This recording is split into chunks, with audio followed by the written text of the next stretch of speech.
Economic issues are top of mind for many voters this election year, and Vice President Kamala Harris and former President Donald Trump appear to have significantly different ideas on how to handle things like taxes and tariffs, along with government spending and regulatory policies. Joining us now is economist Dennis Hoffman from ASU's W.P. Carey School of Business. Dennis, always a pleasure. Good to see you here. Great to be here, Ted. Priorities, policies, messages, how are the twain not meeting?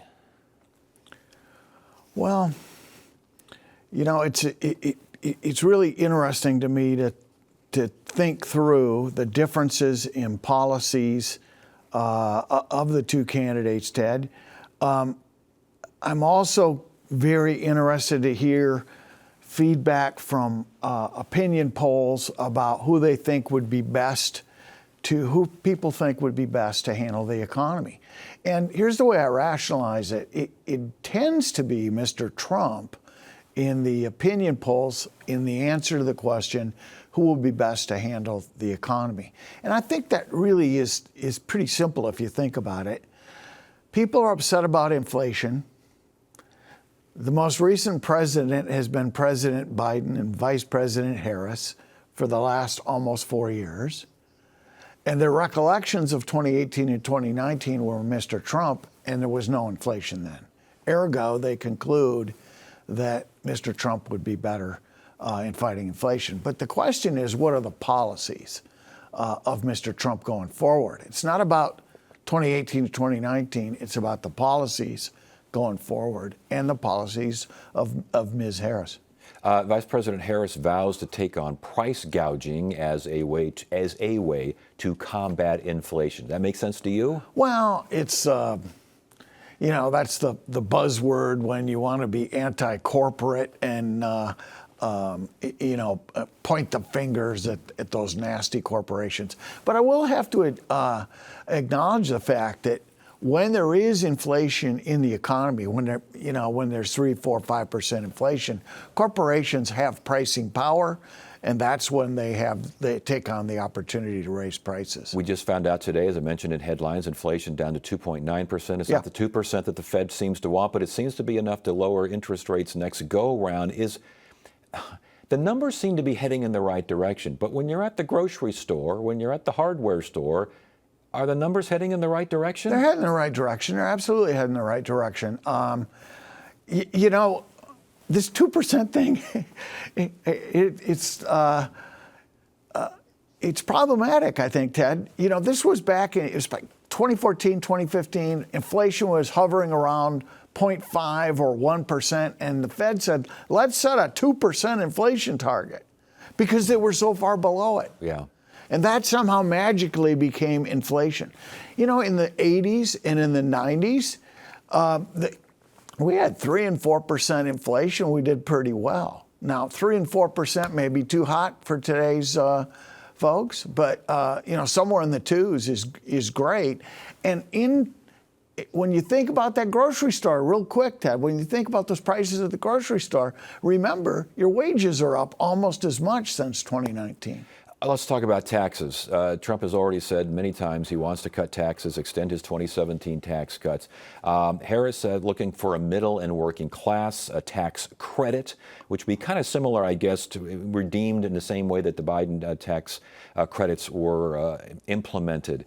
Do these make sense in terms of impacting the economy and impacting average Americans? Well, if you're worried that the biggest problem in the economy right now is overheating and inflation, tax cuts are a fiscal stimulus. I mean, we got a huge fiscal stimulus in the pandemic, and that's really at the root of a lot of our inflation problems.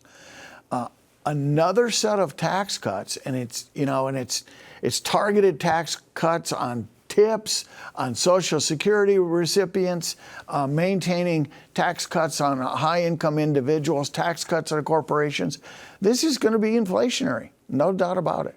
Harris wants to increase corporate tax rates. Trump wants to cut corporate tax rates. Yeah, it's like one wants up, one wants down. Yeah. It's kind of fuzzy as to how much up and how much down. Does that make a difference to me standing in the checkout line? No. No, it doesn't. It doesn't seem to make much difference on Wall Street. If you look at trends, it certainly does exacerbate the deficit, though, Ted. And if you're worried about debt, more tax cuts. Is anyone worried about debt anymore? I mean, goodness gracious, you can't even count that high. Right. And we're told that, the Republican administrations of Mr. Trump will cut spending. They're going to spend. It's borrow and spend. They point the fingers at the Democrats and say Democrats shouldn't be taxing and spending. I think taxing and spending may be marginally better than borrowing and spending. At least you pay for some of it. Trump says he can pay for tax cuts and he can pay for all of this by increasing tariffs, 10% across the board, and if it's coming from China, 60%. Tell me how does that not impact inflation? Well, I've spoken on this show many, many times about my tendencies to be a pro-globalist and the benefits of trade and international trade. Tariffs and protectionism these are ideas that are stuck in the 70s, the 1770s. This was before Adam Smith wrote Wealth of Nations. These are just job killers. They're not pro-growth. It's not like you're going to get back at some foreign country by raising tariffs. Tariffs will result in retaliations, will just spiral down, and things will cost more. But the idea is that what you get from China especially, but from even Canada and Mexico, if you're on the Trump side of things, you can build, you can make, you can sell here at home. You buying that? Ultimately, I suppose, well, we have two choices. We either pay a lot for it at home, go without it. But in the transition, what are we going to do? We don't make any TVs in this country. I mean, what are we going to do in the transition? And that's what I'm concerned about. And all I see is price increases. And so the question is, why didn't we see inflation in the first Trump term?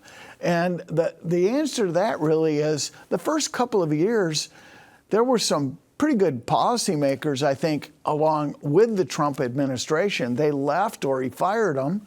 Mr. Navarro pushed them over the edge with tariffs. We got kind of tax cuts then hit. But the economy, we started the late teens in pretty good shape. So that momentum carried forward. And then, of course, the pandemic hit. And the pandemic, I would argue, no president would want to be saddled with that. That would have been very difficult for Ms. Harris. And it was obviously difficult for Mr. Trump. So back on the big one, I think is inflation. I think that's the one that people seem to be focusing the most about. Between Harris and Trump, do either one of them have a firm grasp on how to ride that horse? Well, it's going to be tough. To analyze Ms. Harris, if you don't want your taxes raised and you're a high income earner, you're not going to be a fan of Ms. Harris. She's probably going to raise taxes for high-income people, right, Ted? She says not for lower-income people. I think the Harris administration would be more likely to let the Federal Reserve continue their fight against inflation, which they appear to be winning. Mr. Trump, if you look at what he did in the late 2018, he got all upset because the Federal Reserve tried to raise rates in late 2018, and it was very upsetting. He wants low interest rates. Low interest rates right now, too fast, too much cutting, be good for some of us, but it would also be inflationary. We should mention that he also wants more executive control over the Fed, which is... That's right. Yeah, which would be a whole different... So you got Fed independence or intervention or meddling in the Fed. Dennis Hoffman, ASU economist. Good conversation. Good to see you. Fun to talk about this stuff, Ted.